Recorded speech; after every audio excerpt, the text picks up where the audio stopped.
আচ্ছা আমার তো ভিডিও করে দিলে বলে যে আমার স্টাইল না, এটা আমার স্টাইল। তুমি আমার ভিডিও করে দাও না। কেন বলছে? আপনি নিজেই বলেছেন আপনাকে কোনো নেই আপনি বলছেন এই যে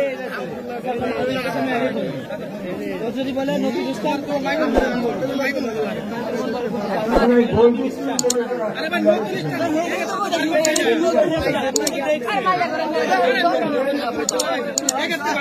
নতুন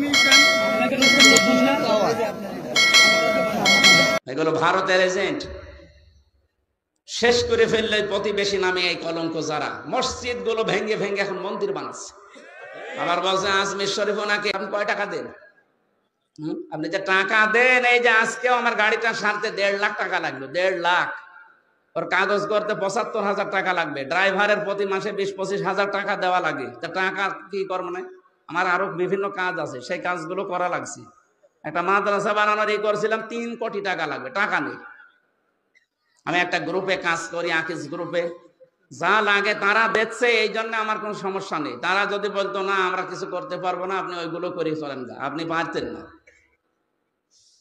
এই জন্য আমার দূর থেকে যারা আন্দাজে ধারণা করে গালিগালাজ করেন যে দুনিয়াদার হুজুর, আপনি আমার মনের খবর জানেন আমি দুনিয়াদার কি আখেরাতদার?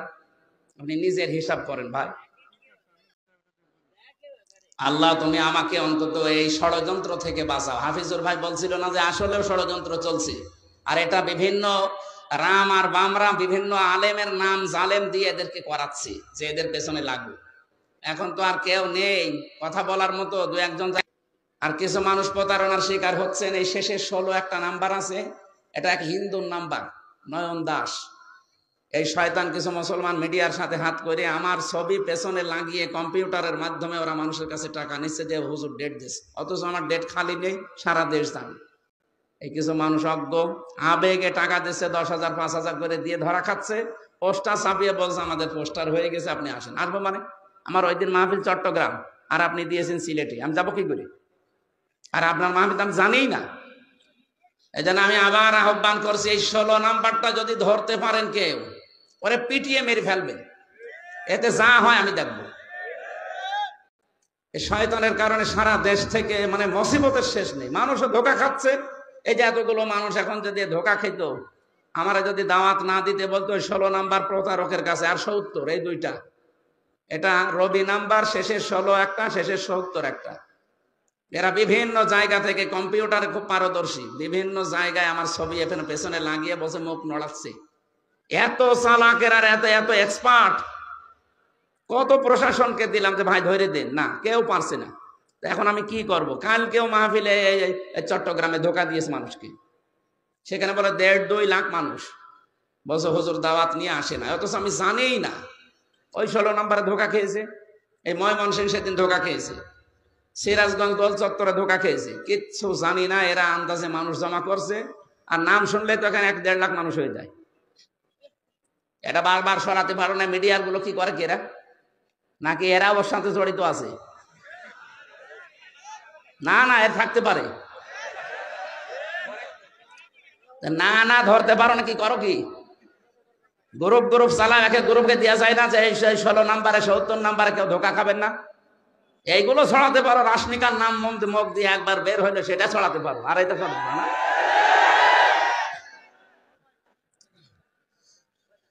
আমার মনে হয় এদের সাথে কেউ জড়িত আছে। তাছাড়া হিন্দু মানুষ, প্রশাসনকে একবার দিলাম কুষ্টিয়া সদর থানায়, উনি মোবাইল চেক করে এই নাম্বারটা, ওদের যে কায়দা আছে গোয়েন্দা বিভাগে, বলছে এটা নয়ন দাস বলে একজন, ওর বাড়ি হচ্ছে কুমিল্লা।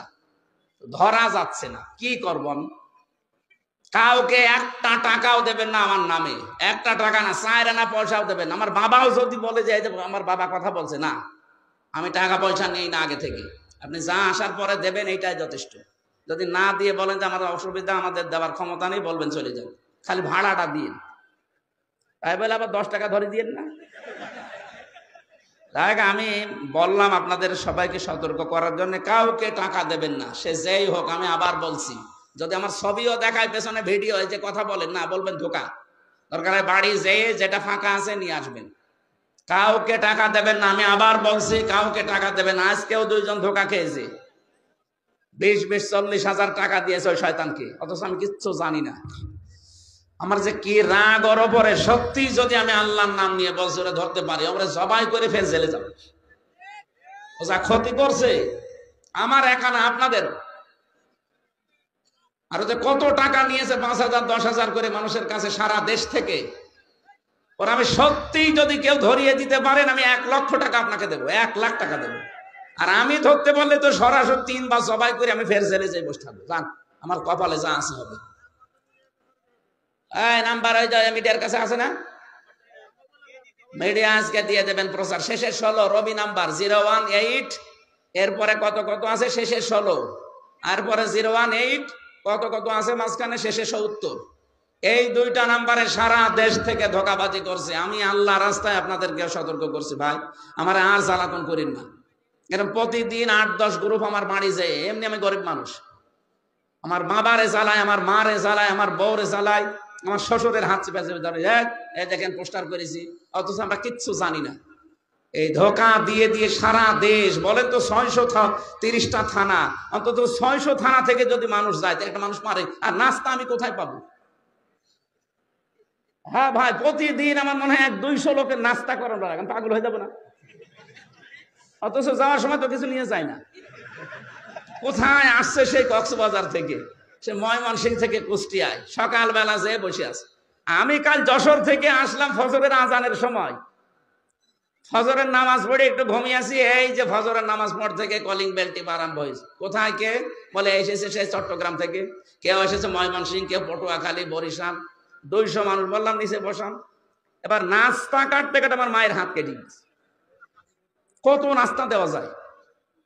200 মানুষকে যদি অন্তত 1 মোট করেও নাস্তা দেওয়া যায়, কত লাগে বলেন? আর ফল তো পাবো কোথায়? আমি যা টাকা দেন আমার মনে হয় অর্ধেক ফলে চলে যাচ্ছে।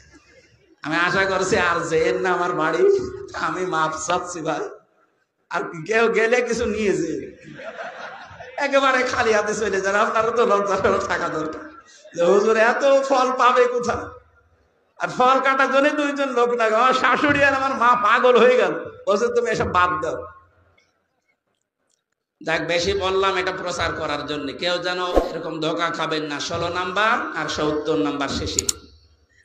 আল্লাহ তুমি আমাকে আর আমাদেরকে সতর্ক হওয়ার তৌফিক দাও, আমিন। এটা যে সুন্দর করে সাজিয়েছেন, এটা যদি রাতের বেলা হতো, এর চাইতে ডবল মানুষ আসতো।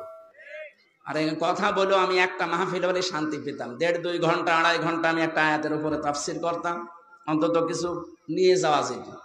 এখন এই যে শিবিরের কেন্দ্রীয় সভাপতি জোর করে আজকে, জোর করে ওনার নাটোরে এই যে সেই বনপাড়া বড়াই গ্রাম, এখন এখানে নিয়ে যেয়ে মাগরিবের পরে তুলবে।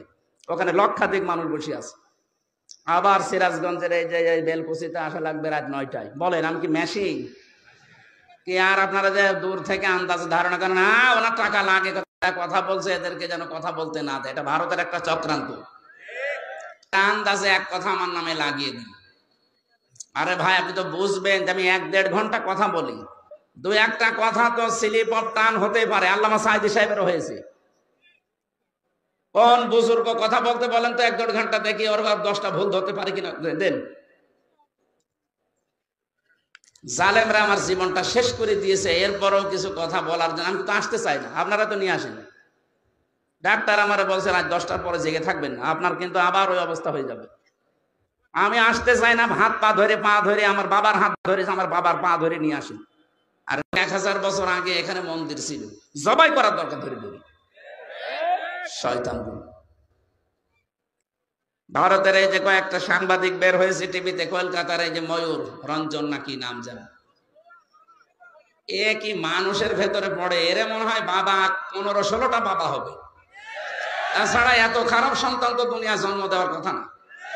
আমার মনে হয় ওকে 50 জন মিলে জন্ম দিয়েছে। আমি এত খারাপ কথা বলতাম না। যা শুরু করেছে এদের এই মিডিয়াগুলো।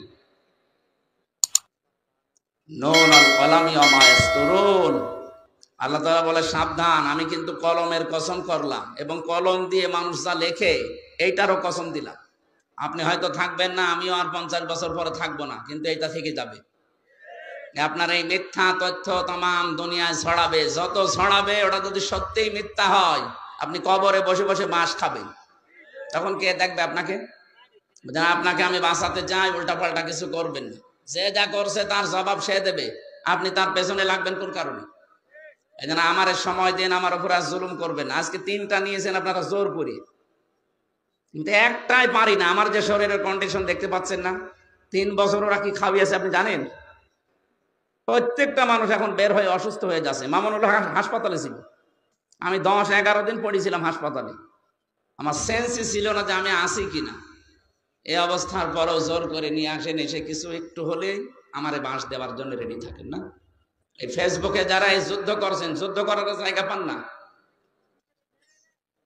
আশা করছে আপনারা থামবেন। যদি না থামেন, আমরা মজলুম মানুষ, মজলুমের দোয়া কবুল হয়, এটা নবীজির হাদিস। বরদোয়া দিয়ে দেব। বরদোয়া তো দিতে চায় না, মন থেকে চলে আসে আপনাদের কাজ কারবারে। আমার দুনিয়া জানে না যে এদেশে 15.5 বছর আলেমরা সব মজলুম ছিল, কিছু 5 আনা গোলাম ছিল, তাদের না জান্নাত ছিল, আর আমরা তো ছিলাম জাহান্নামে। আশা করছি এগুলো থামবে। এরপরও যদি কেউ না থামে, আমার মনের খবর আল্লাহ জানে। আমি কেন ওই উদাহরণটা ওই জায়গায় সেট করেছিলাম, হাওয়া আলাইহিস সালাম, হযরতে নবীর ছোট মেয়ে ফাতিমাতুজ জোহরা, তারা ছিল বিশ্ব সুন্দরী, তারা এভাবে বেপরদা হয়ে বেড়ায়নি। আর এখন একটু চেহারা সুন্দর হলেই মানুষকে দেখায় যে আমার বউ কেমন সুন্দর দেখো। এই জায়গায় বলতে গিয়ে যারা বিশ্ব সুন্দরী এখন তালিকা করে, তাদের এই দূরে ফ্যাশন, এই রশ্মিকা কি নাম ও ছাতা তো জানি না, খালি পড়েছি এতটুকু, আর ওইটা উলট পালট করে। আমার কথা তো কাটবে, আমির জামাতের কথা তাই কাটছাট করে মানুষকে কালার করছে, আর আমি তো ছোট মানুষ।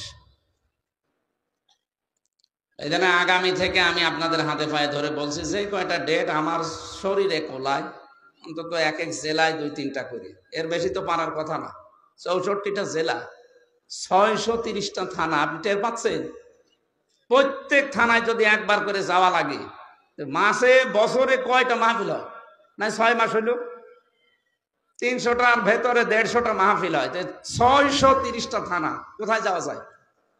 আর আজকে আমার বাবা মা বউ মেয়ে সব রাগ করছে যে এটাই করে বেড়াকে যান। আমি কারে বোঝ দেবো? এখানে আসলে আপনাদেরও মন পায় না, হুজুর দেরি করে আসে। আরে ভাই, আপনি আমার জায়গা থাকলে টের পেতেন। ম্যাডামকে সময় দেবো, সে 10 মিনিট সময় নেই, বলে যান এটাই করে বেড়াকে যান, আপনার সংসার করা লাগবে না।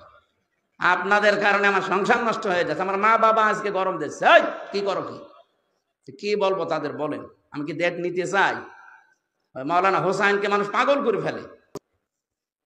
আমি আবার বলছি, আপনার হাতে পায়ে ধরে, সারা দেশে এটা যাচ্ছে, সবাইকে বলছে, আন্দাজে ভুল বুঝবেন না। এখন যারা বিশ্ব সুন্দরের তালিকা, এই যে দূরে কি ফিশান না